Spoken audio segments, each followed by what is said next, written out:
అందరు సెటిల్, ఇద్దరు అమ్మాయిలు ఒక అబ్బాయి, అందరు సెటిల్. ఉభయ తెలుగు రాష్ట్రాల్లో వారి పేరు తెలియని తెలుగు వారు ఉండరు. ఈ మధ్య దేశమంతా కూడా తెలుగువారిలో రాధా మనోహర్ దాస్ గారి పేరు ఎప్పుడు వినబడతా ఉంటుంది.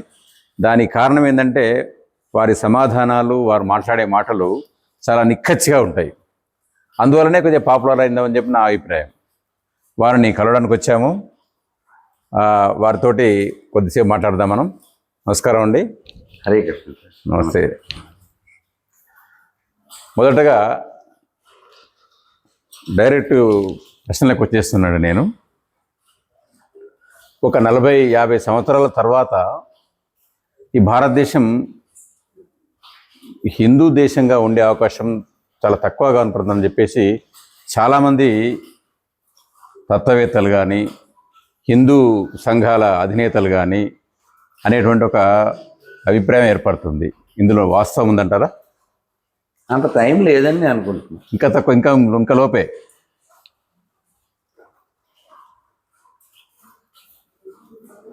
శత్రువు నిన్ను ఓడించడమే ప్రధానంగా జీవిస్తున్నాడు. నువ్వేం గెలవడానికి నువ్వేమి అసలు ప్రిపేర్గా ప్రయత్నమే లేదు. కాబట్టి అతని పని ఈజీ కదా.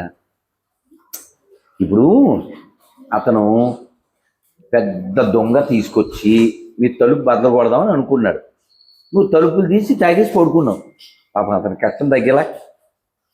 బాగుంది మీ సమాధానం. దొంగ అదే అర్థమైంది. పెద్ద దొంగతో కోట తలుపులు బదలకూడేవాడు. నువ్వే తలుపు తీసి అక్కడ తాగేసి పడి ఉన్నావు. అతను దొంగ కోసం అడవికి వెళ్ళక్కర్లే, మనుషులు పెట్టక్కర్లే, ఇక నేరుగా వచ్చి దోచుకోవచ్చు. అదే నువ్వు. అంటే ఇప్పుడు మీకు 45 సంవత్సరాలు కూడా అవసరం లేదు. ఎందుకు? అంత టైం ఏముంది? అంత టైం కూడా లేదు. నువ్వు చాలా వీక్గా ఉన్నావుగా. నువ్వే రాక్లా లేవు. ఎవరో అన్నారు చాలా కాలం క్రితం, ఈ రోడ్లు, రైళ్ళు, విమానాశ్రయాలు ఇవన్నీ రెడీ చేసి వాళ్ళ చేతిలో పెడతాడేమో ఈయన అని పెట్టి. దీనికి సపోర్ట్గా ఇంకొక విషయం జ్ఞాపకం వస్తుంది నాకు. అప్పుడెప్పుడో 19వ శతాబ్దం స్టార్టింగ్లోను ఎండింగ్లోను స్వామి వివేకానంద ఒక మాట అన్నాడు. ఒక 100 మంది సుశిక్తులైనటువంటి యువకులు నాకు అప్పగిస్తే భారతదేశ రూపురేఖలనే మార్చేస్తాడు. ఇప్పుడు 1000 మంది ఉన్నారు అట్లాంటి వాళ్ళు. మొత్తం సర్వసంగ పరిత్యాగులు ఉన్నారు, సాధు సంతులు ఉన్నారు, ఆర్ఎస్ఎస్ ప్రచారకులు చాలామంది ఉన్నారు. మార్పు రావడానికి కష్టం అవుతుంది. కారణం ఏమవుతుంటుంది? ఒక ఉదాహరణ చెప్తా.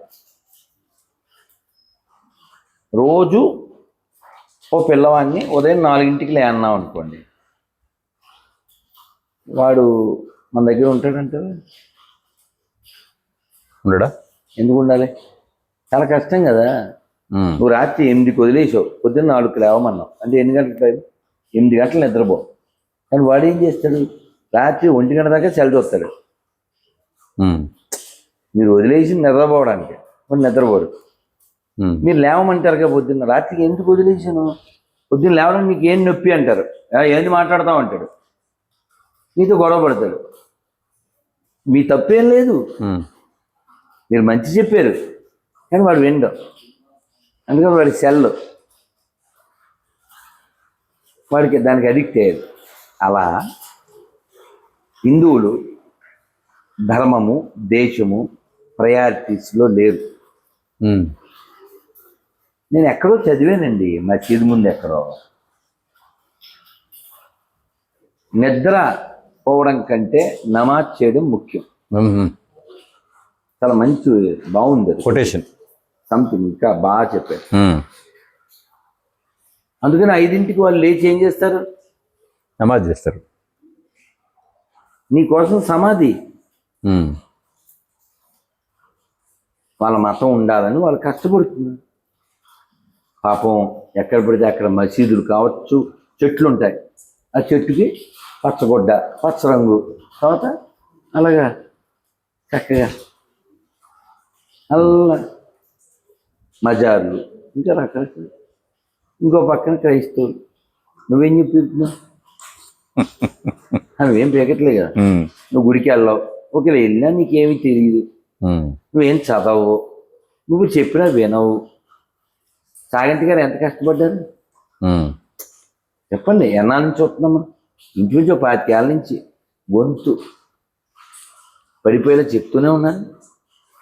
మల్లాది గారు చెప్పి వెళ్ళిపోయారా, వశశ్రీ గారు చెప్పి వెళ్ళిపోయారా, శ్రీభాష అప్లాచార్యులు గారు, అవును, ఇంకా సామవేదం వారు చెప్తున్నారు, వద్దిపత్తి వారు చెప్తున్నారు, సింహాచల శాస్త్రి గారు హరికథలో చెప్తున్నారు, ఇంకా సాధువులు ఎంతోమంది. వీళ్ళు ఇంత కష్టపడితే ఎంతమంది ధర్మ ప్రచారకులు తయారయ్యారు? చాలా తక్కువ మంది అయ్యింది. ఆలోచించండి. అవును, చాగంటి గారు అంత కష్టపడి రామాయణం చెప్పారు 42 రోజులు. ఆయన మొన్న ఏదో రామాయణం గురించి ఏదో లెక్చర్లో వింటూ ఉంటే, ఏమిటి నా ముఖం 42 రోజులు ఏం చెప్తాను నేను, దీన్ని 5 సంవత్సరాలు చెప్పాలి. ఆయన డ్రీమ్ అది. 42 రోజులు రామాయణం ఏంటి, ఎలా అవుద్ది?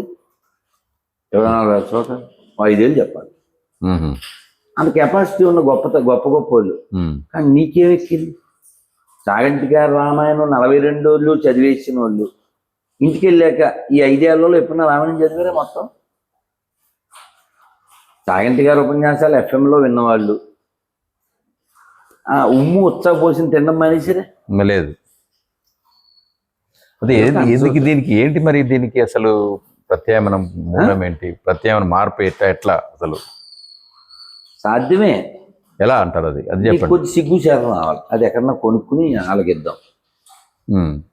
అదొకటే కదా తక్కువ ఉంది ఇప్పుడు. అది ఎప్పుడు వస్తుంది అంటారు మరి? ఇప్పుడు కాలేజీ ఒక కవిత చెప్పాడు తెలుసా, ఆయన భలే గది పెడతాడు సాఫ్ట్గా. తెలుగు అని ఈకిలిస్తావు, ఇంగ్లీష్ వదిలే ఈకిలిస్తావు, తెలుగులో మాట్లాడరా నీకు పోయే కాలమా అని తిడతాడు కదా. అవును, అవునా? ఉదాహరణ చెప్పాను. అవును. ఏవి తల్లి నిరుడు కురిసిన హిమ సమూహములు అంటారు ఒక కవితలో. అవును. అలాగా ఎక్కడ పోయింది పౌరుష ప్రతాపాలు? కాకతీయ వైభవం హంపి వేంగి ప్రాభవం తెలుగు కీర్తి తేజరిల్లా. ఇది నీ భాషను చంపేస్తున్నారు. ఆ చంపే వాళ్ళు నువ్వే ఉన్నావు. నీ పిల్లోడు ఇంగ్లీష్లోనే మాట్లాడాలి, ఇంట్లో కూడా తెలుగు మాట్లాడకూడదు. ఎవరి ధర్మఘాతకులు? నేననే పాయింట్ ఏంటండి అంటే, ఇది ఇలాగనే కొనసాగుదా, మార్పు జరిగే అవకాశం ఉందా లేదా? మార్పు ఎలా వస్తుంది? వ్యక్తిలో దేశభక్తికై అజేయమౌ సంఘటిత శక్తికై ఆజీవనము సాధన చేసిన కేశవునకు అనుచరులమమ్మ. అందరము నీ వారమమ్మ, మేమందరము నీ వారమమ్మ. వందనమో భారతమా, అందరము నీ వారమమ్మ. మార్పు వ్యక్తిలో రావాలి. ఎలా రావాలి? ఆదివారం నాడు అడ్డమైంది తినకూడదు. ఎవరికి రావాలి మార్పు? హిందువులకి రావాలి. శనివారం నాడు నేను మా ఇంట్లో కానీ దగ్గరలో ఉన్న గుళ్ళో కానీ 4-5తో కూర్చుని నేను రామాయణం చదవాలి. ఎవరిలో రావాలి? హిందువులో. నేను ప్రయాణం చేస్తూ కూడా నేను రామాయణం చదువుతాను, నేను భౌతికత చదువుతాను, నా కారు వెనక నేను భౌతికత బొమ్మ వేస్తాను. ఈ మార్పు హిందువులో రావాలి. ఇప్పుడు చూడండి, కావాలితే క్రిస్టియన్ వాడి కారు మీద ప్రైజ్ ద లార్డ్ ఏదో రాసుకుంటాడు. నీ మొఖం నువ్వే రాసు, నువ్వు చెప్తే కూడా రావు. నేను అటు ఇటు ఎందుకు చూసా అంటే, నీకు బొట్టు లేదు, ఇక్కడ బొట్టు ఎక్కడ ఉంది అని చూస్తున్నాను. మొహం కడుకున్న పోయింది ఇప్పుడు. పర్లేదు, వాన వచ్చింది కదా. ఇది ఎక్కడన్నా బొట్టు ప్రారంభిస్తే ఆర్ఎస్ఎస్ వాళ్ళు కానీ, రామకృష్ణ మఠం వాళ్ళు కానీ, ఇస్కాన్ వాళ్ళు కానీ ఎంతో కృషి చేస్తున్నారు. వాళ్ళ ఆశ బాగుంది, వాళ్ళ ఆశను మనం తప్పుపడడానికి లేదు. ఒక 1%, 10% అయినా మార్పు జరిగిందా అనిపిస్తుందా? కొంత జరిగింది, కానీ అది అప్ టు మార్క్ కాదు. అదే వాళ్ళ ఆశను నేను తక్కువ అంటలేను, వాళ్ళ ఆశపడి బాగా పడండి. ఇప్పుడు మిమ్మల్ని గుద్దడానికి 150 స్పీడ్లో ఆడు వస్తున్నాడు, మీ బండి ఏమో 20 స్పీడ్లో వెళ్తుంది. మిమ్మల్ని గుద్దడం ఈజీ కదా అంటున్నా. ఉదాహరణకి మీకు 3 పిల్లలు, ఆయనకి 2, ఆయన ఇంకా పెళ్ళి అవ్వలేదు, 3 అమ్మయ్య. ఓకే, నేను ఒక క్యాబ్లో చాలా రోజుల క్రితం, ఒక 10 ఏళ్ళు అవ్వచ్చు, వస్తున్నాను. ముస్లిం డ్రైవర్, ఉమ్र कितना है 30, బచ్చా బచ్చి 3, 30 ఏళ్ళు, 3 పిల్లలు. అతను భవిష్యత్తులో ఇంకా పుట్టిస్తారు. వాళ్ళకు స్ట్రాటజీ ఉంది. ఆ స్ట్రాటజీతో జనాభాను పెంచడం, తద్వారా ఓటు బ్యాంక్ తయారవడం, తద్వారా హస్తగతం చేసుకోవడం. నువ్వు అసలు ఓటేయవు కదరా దరిద్రుడా, ఓటేయవు కదా. మీరు ఆపరేషన్ దుర్యోధన సినిమా చూసారా? అందులో ఆయన వాష్రూమ్ కోసం వస్తాడు ఎమ్మెల్యే. ఎమ్మెల్యే గారు వచ్చారు, తొందరగా బట్టలు శుభ్రం చేయి అంటాడు. ఈ లోపల అతను గోడ మీద పోసేస్తాడు ఆ వరండాలో. ఏంటి సార్, కొంచెం కూడా ఎడ్యుకేట్ లేకుండా మీరు ఎక్కడ పోస్తాను? ఎరా నువ్వు ఓటేసావా? ఈ దరిద్రులకు ఓటేసే మానేసి 25 ఏళ్ళు అయిందంట. నీలాంటి ఎడ్యుకేటెడ్ ఫెలోస్ ఓట్లేరు, అప్పుడు నాలాంటి వాడు ఎమ్మెల్యే అవుతాడు, ఇక్కడ వచ్చబోస్తాడు. నువ్వు ఓటు వేయలేదనుకో, నెక్స్ట్ టైం ఇక్కడ కాదు నోట్లో పోస్తా అంటాడు. అర్థమైంది? కాబట్టి హిందువులు ఓట్లు వేయకపోతే నువ్వు ఎవడో ఒకరికి వేయాలి. అసలు ఓటే వేయవు, నీకు అసలు లెక్కలేదు. నీ ఓటు ఎవడో ఒకడు వేస్తాడు, తర్వాత నిన్ను వేటేస్తాడు. కాబట్టి హిందువులు ఆలోచించుకోవాలి వాళ్ళ భవిష్యత్తు. అంటే నేననే పాయింట్ ఏమండి, ఇంకెంత ఎప్పుడు ఆలోచిస్తారు అనేది నా ప్రశ్న. ఇప్పుడు మీరు ఇప్పుడు ఎవరి స్థాయిలో వాళ్ళు ప్రయత్నం చేయాలి సార్. కేవలం గట్టు మీద కూర్చుని కబులు చెప్పకూడదు. ఇప్పుడు నేను మీకు బొట్టు పెట్టించానా? ముందు బొట్టు పెట్టించాను, నేను ఫీల్ అయ్యాను, నువ్వు కూడా ఫీల్ అవ్వు. ఓ ముస్లిం ఆవిడ అడిగింది ఇక్కడ, గ్రేట్ లేడీ ఒక ఆవిడ, పేరు నాదెల్లు.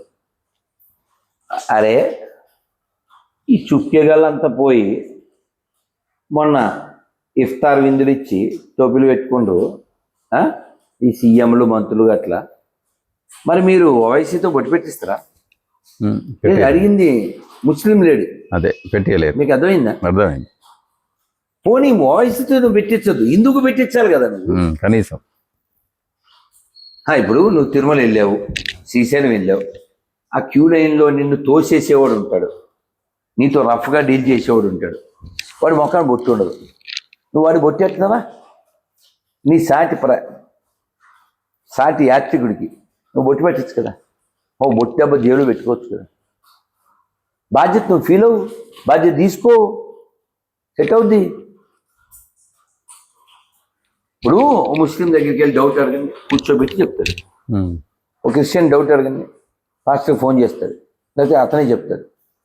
నేను అడిగితే ఏం చెప్తావు? నీ ముఖం నీకే భగవద్గీత తెలదు, నీ మొహాన్ని నువ్వు చదవలేదు, 70 ఏళ్ళు వచ్చినాయి, ఏమో 60 ఏళ్ళు వచ్చినాయి. కాబట్టి మార్పు ఎక్కడి నుంచి రావాలి? హిందువుల నుంచే రావాలండి, వాస్తవం మీరు చెప్పేది అంతే. అది ఇంకా నేను గమనించిన కాడికి 100 సంవత్సరాల నుంచి ప్రయత్నాలు జరుగుతూనే ఉన్నాయి. బాలేవారు సార్, 1000 ఏళ్ళ నుంచి పోరాటం జరుగుతుంది. మీరు బాలేవారు, నాకు తెలిసి చాలా సీరియస్గా. మీరు చెప్పింది నిజమే, కానీ ఇప్పుడు ఈ పోరాటం సరిపోయి ఉంటే ఈ పడి జరిగిపోవు. ఈ పోరాటం సరిపోయి ఉంటే పాకిస్తాన్ పుట్టకూడదు, ఈ పోరాటం సరిపోయి ఉంటే బంగ్లాదేశ్ పుట్టకూడదు, అవును, ఈ పోరాటం సరిపోయి ఉంటే కాశ్మీర్ ఇష్యూ రాకూడదు. మొన్న ఈ మధ్య ఉత్తరప్రదేశ్లో ఒక స్వామీజీ, ఒక ఆయన ఏమంటాడంటే, భారతదేశంలో హిందువులు ఎక్కడున్నారండి, అన్ని జాట్లు ఉన్నారు, బ్రాహ్మణ్స్ నీ మాట నేను ఎప్పుడూ చెప్పాను ఉన్నారు, హిందూస్ ఎక్కడున్నారు అన్నారు. నిజమే. తర్వాత ఇంకోటి, నాకు తెలిసి ఒక 50 సంవత్సరాల క్రితం ప్రతి ఊళ్ళో కుల సంఘాలు లేకుంటుండే. ఇప్పుడు కుల సంఘాలు ప్రతి కులానికి ఒక సంఘం ఉంది, మండల కమిటీ ఉంది, జిల్లా కమిటీ ఉంది, స్టేట్ కమిటీ ఉంది. అంటే ఏం మార్పు జరుగుతున్నట్టు? కిందకి ఇప్పుడు మీరు చిన్నప్పుడు మాకు స్కూల్లో పాఠం వచ్చింది, మీకు వచ్చి ఉంటుంది. ఒక తండ్రి చనిపోతూ పిల్లల్ని పిలుస్తాడు, 4 కొడుకుల్ని ఒక్కొక్క కర్ర ఇచ్చి విరవమంటాడు.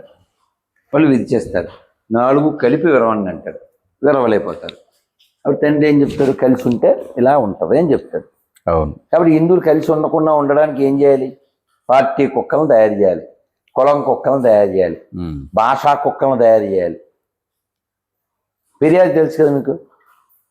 మీరు ఎప్పుడైనా శ్రీరంగం వెళ్ళారా? కంచి వెళ్ళారా? వెళ్ళండి. చచ్చిపోయే లోపల ఖచ్చితంగా వెళ్ళాల్సిన ప్లేస్లు అవి. కాశీ వెళ్ళారా? కంచి. ఓ, దట్స్ వెరీ గుడ్.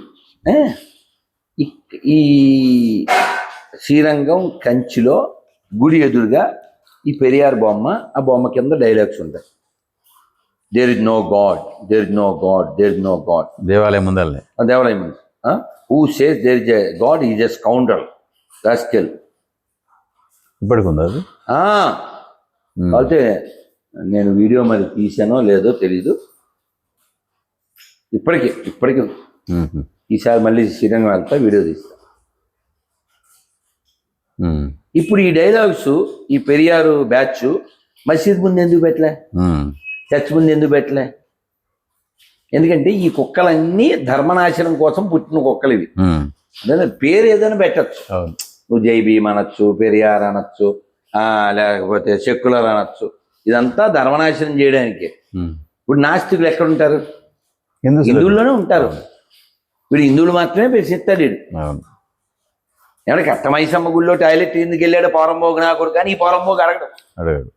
అర్థమైందా?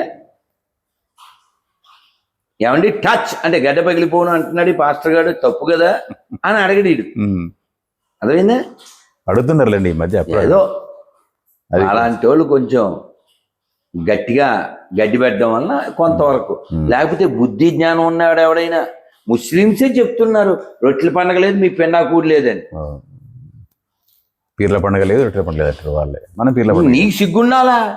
మన పీర్ల పండుగ చేస్తాం. నీకేం పీర్లు అంటే పీడుగులు. పీడుగు అంటే ఏంది? శవం. ఇప్పుడు చర్చిలో ఉండేది నిలబెట్టిన శవం సార్. దర్గా దగ్గర నుండి పడుకోబెట్టిన శవం. మనకు కావాల్సిన శవం శివం. ఇది మనకి కావాల్సిన శవం. వాళ్ళ దగ్గర ఉండే శవం. నిన్నెవడు వెళ్ళమన్నాడు? వెళ్ళాలా అని ఊరు పొద్దుటూరు దగ్గర పెద్ద హనుమంతుడు. నేను గుళ్ళో దండం పెట్టి బయటకు వచ్చా. పెద్ద చెట్టు కింద పేర్ల చావిడి. ఈ ఊళ్ళో ఎంతమంది ముస్లిమ్స్ ఉన్నారన్న వాడు చెప్పాడు, ఇక్కడ ఎవ్వరు లేరు, మేమే కట్టించాం అన్నాడు. మన ఎదవ ఏం చెప్పాలి చెప్పు? సెక్కులు రాడు. సెక్కులు అంటే ఏంటి సార్? నపుంసకుడు వాడు. ఇప్పుడు ముస్లిమ్స్ ఎవరైనా ఉండి వాళ్ళు చేసుకుంటే ఒక గుడి ముందు ఇది ఎందుకు నిన్నెవడు కట్టించుకున్నాడు? తర్వాత మరొక ప్రశ్న అండి. ఇప్పుడు ఈ మధ్య కార్పొరేట్ ఆఫీసులలో అక్కడక్కడ మనం ఈ మధ్య లవ్ జిహాద్ కేసులు బాగా విన్నాం మనం. ఈ లవ్ జిహాద్కు హిందూ సమాజాలు అంత బలహీనంగా ఎందుకుంటారో అర్థమవుతుంది. ఎందుకు అర్థం కాదు మీకు? నువ్వేం నేర్పి చచ్చావు? నువ్వేం నేర్పావా? ఈ తల్లిదండ్రులు నీ బిడ్డకు నువ్వేం నేర్పి తల్లిదండ్రులకు బాధ్యత వహిస్తలేరా? కాదండి, నువ్వు నేర్పలేదుగా. ఓయ్ అంటే ఓయలో తేలుతున్నారు. ఓయ్ అంటే ఓయలో తేలుతున్నారు. ఆ తర్వాత ఆడికి కాల్చితే కాలుతున్నారు. వీళ్ళు నేర్పాల్సిన అవసరం లేదండి. వాళ్ళు ఇప్పుడు చాలా ఎడ్యుకేటర్స్ కదా. ఎవరు చెప్పాడు ఎడ్యుకేటెడ్? ఎవరు చెప్పాడు సాఫ్ట్వేర్ అంటే ఏంటి మీ దృష్టిలో? అది వేరే బుక్ చదువుదా? కాదు కానీ వాళ్ళు బాగా సమాజాన్ని చూసి పబ్లిక్ లో చూస్తే ఎందుకు అట్రాక్ట్ అవుతున్నారు? ఏం చూశారు? నీకు ఏ సంస్కారం ఉంది? ఒక పిల్లోడు నాకు మెసేజ్ పెట్టాడు, గురుగారు మీరేమో స్నానం చేయకుండా తినకూడదు అది ఇది పెద్ద ఉపన్యాసాలు చెప్తారు. మా అక్క సాఫ్ట్వేరు, ఇంకా సండే వస్తే స్నానమే ఉండదు, ఆర్డర్ ఇచ్చుకునే తినేది పడుకుంటుంది జల్లుద్ది అని చెప్పారు. వాళ్ళ అక్క గురించి వాడు పెట్టిన మెసేజ్. పోను వాడు ఏదో పెట్టాడు అనుకోవద్దు, నా స్వయం అనుభవం. నేను ఒక పల్లెటూరులో ఉన్నా, ఆ ఎదురింట్లో వాళ్ళు పిలిస్తే వెళ్ళా. చాలా ఏళ్ళు అయింది, 2014. కవిత కూడా రాశాను, ఉంది ఎక్కడో బ్యాగ్లో. వెళ్ళాక ఆడపిల్లలు అదే ఈ ఏకవస్త్రాలు వేసి తిరుగుతున్నారు. అంటే తెలుసా? థ్యాంక్స్. నేనమ్మా స్నానం చేసి ఆదివారం భగవద్గీత చదువుకోవచ్చు కదమ్మా అన్న. రైవల్ వేసిపోయారు నా మీద. నేనేమన్నా మటర్ చేయమనలేదు, దానం చేయమనలేదు, స్నానం చేయమని. నా మీద రైమలు వేసి ఆ రోజు 4 సార్లు ఇలా స్నానాలు చేసి అన్నిసార్లు బట్టలు మార్చుకుంటే మా నాయన ఇంకా ఆస్తులు అమ్ముకోవాలని. రే నేను దానం చేయమని లేదురా, స్నానం చేయండి, స్నానం చేసి భౌతిక చదువు ఇవన్నీ లేచాం. ఇంకా పంపకెళ్ళడం మానేసాం, అది వేరే కథ అనుకోండి. విషయం ఏంటి, ఎవరు నేర్పాలి, ఎవరు నేర్పాలి? తల్లిదండ్రులు నేర్పాలి. నేర్పలేదు. ఓకే, నువ్వు సంస్కారం నేర్పనప్పుడు నువ్వు ఏ డిగ్రీలు చేస్తే ఏంది? ఓకేనండి, తల్లిదండ్రులు నేర్పకపోతే వాళ్ళు కొంచెం నెక్స్ట్ క్వశ్చన్ అడగకూడదు. ఇంకా మీ మొక్క వంగది మాకెవరు నేర్పిరండి? తల్లిదండ్రులు నేర్పిరా నాకు? మీకు సంస్కారాలు కొన్ని పూర్వం నుంచి వస్తాయి.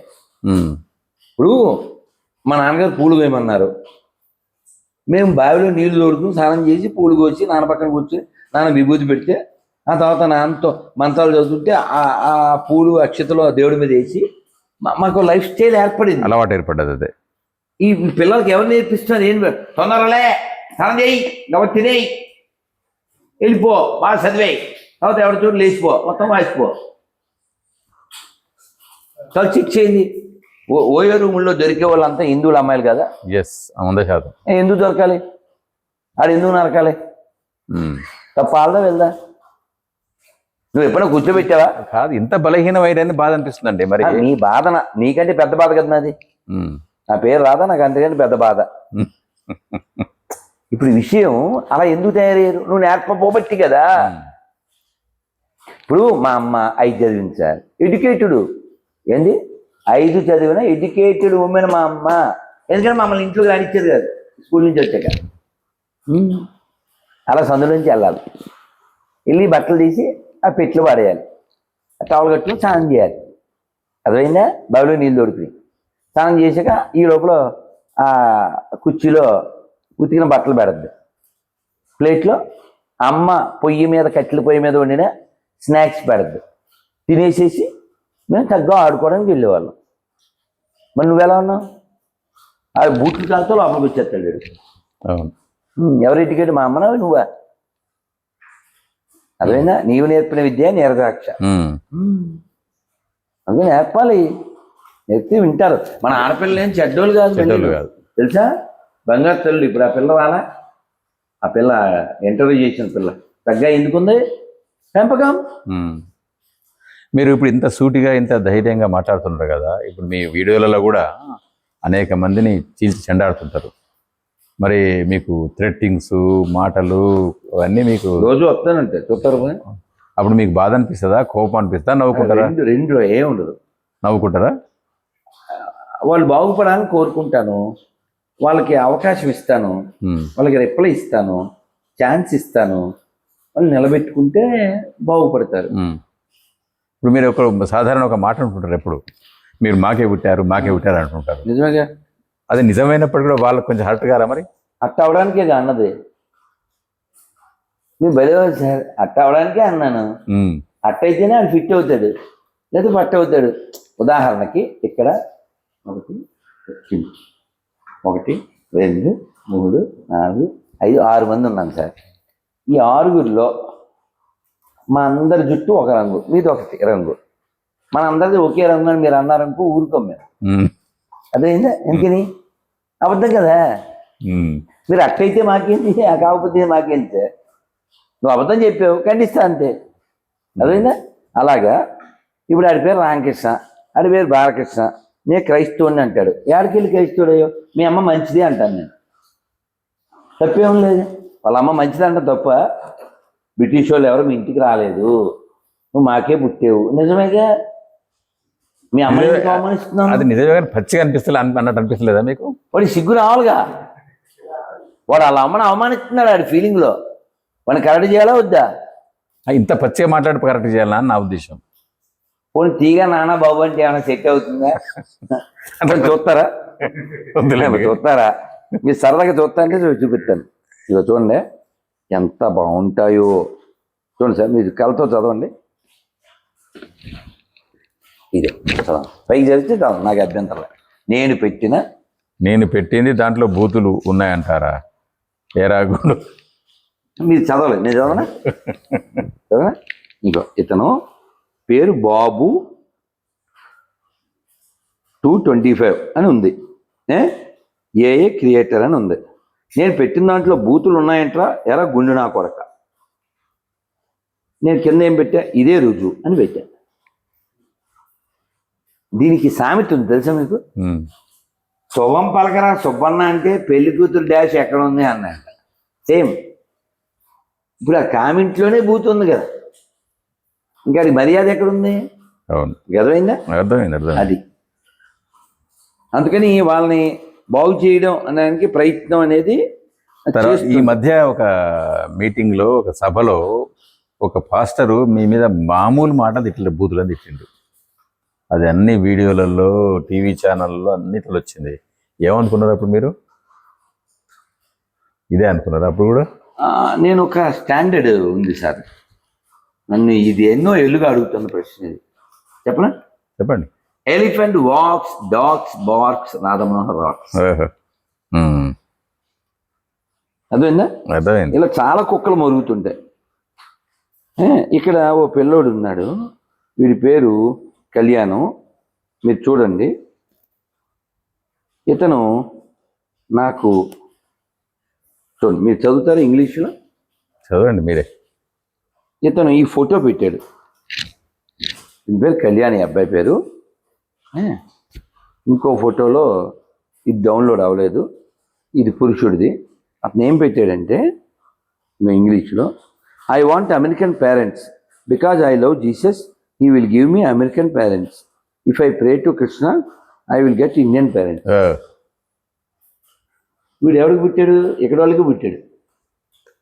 ఇప్పుడు ఆడికి వాళ్ళు కావాలి అంటే ఎంత లో ప్రొఫైల్ ఇది.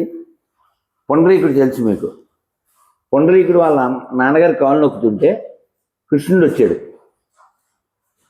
కృష్ణుడు వస్తే పొండరీక స్వామి ఎవరు అంటాడు. నేనేనయ్యా, నువ్వు పిలిచావు కదా వచ్చాను అంటాడు. నేను నా పితృదేవుల సేవలో ఉన్నానంటాడు. నిజమేనయ్యా, నువ్వు పిలిస్తే వచ్చాను, నీకోసమే కదా వచ్చాను, నువ్వు బయటికి రా అంటాడు. అదేమిటి, అన్నీ తెలిసిన ఆదిదేవుడివి, పితృదేవుని సేవ నీ సేవ కాదా, కాసేపు వెయిట్ చేయి అంటాడు. ఎవరిని? శ్రీకృష్ణుడిని. పిలిచినారు ఆయన. ఏ కృష్ణ ముకుంద మురారి అని పిలిచింది నేనే. పాపం ఆయన వస్తే ఈయన బయటికి వెళ్ళాడు. కాళ్ళు కాలుతున్నాయా అన్నాడు. ఓ ఇటుక ఇసిరి దాని మీద నిల్చున్నాడు. ఆ ఇటుకని విట్టు అంటారు. ఆయన దాని మీద నిల్చున్నాడు, అందువల్ల విట్టలాయ్యాడు. తెల్లగా ఉంటాడు, అందుకని పాండురంగడు. అదేనా చూడ, మన ప్రయారిటీలో దేవుడి కంటే ఎవరికి ఎక్కువ ఇచ్చారు? తండ్రికి. అది వీడు తండ్రినే మార్చేస్తున్నాడు. అది ఆడు దేవుడు నేర్పించాడు. ఎందుకంటే వాళ్ళ దేవుడికి వాళ్ళ తండ్రి ఎవడో తెలదు. అది వాళ్ళ పుట్టుకలు అంతా డౌట్ పుట్టుకలు. అది గమనించిన సినిమాలో వాడు చెప్తాడు, పులిక్కడ పులే ఏంట్రా మీ ఇంటికి పులి వచ్చిందా, అమ్మాయి వెళ్ళిందా. ఇది తర్వాత ఈ వేదాలు, ఉపనిషత్తులు, పురాణాలు, వాటి గురించి కొంచెం ఒక్కొక్క మాటలో చెప్పండి. వేదాలు 4. వాస్తవానికి వేదం ఒకటే. వ్యాసులు వారు దాన్ని విభజించారు. అప్పటి నుంచి ఆయన పేరు వేద వ్యాసుడు. ఆయన పేరు అసలు బాదరాయణుడు. ఆయన ఈ వేదాలు విభజించారు. వేదం ఎప్పుడూ ఉంటుంది, వేదో నిత్యమదీయతాం. అయితే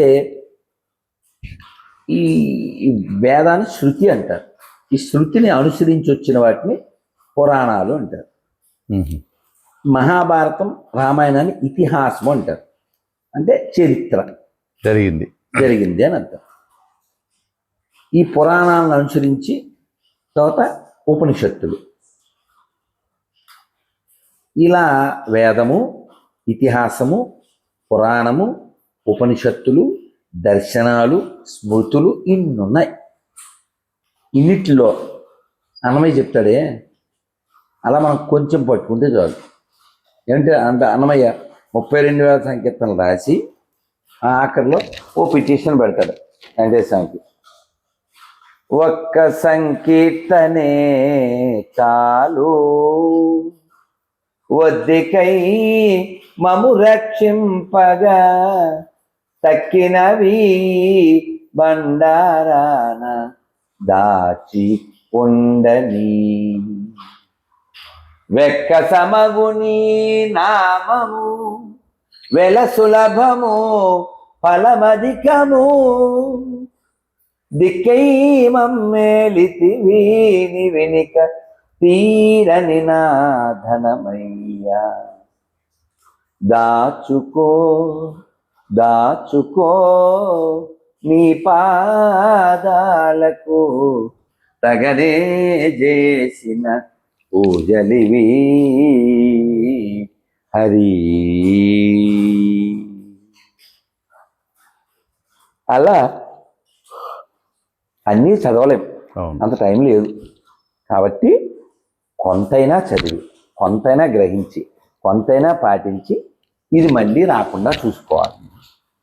తర్వాత అండి, ఇప్పుడు హిందువులకు గోమాత అని అంటాం మనం. గోవు చాలా ఆరాధ్యమైనటువంటి జంతువు మనకి. భారతదేశం నుంచి రోజు అనేక గోమాంసం అరబ్ కంట్రీస్కు ఎగుమతి అవుతుంది. మరి ఇప్పుడున్న ప్రభుత్వాలకు అది తెలియదా?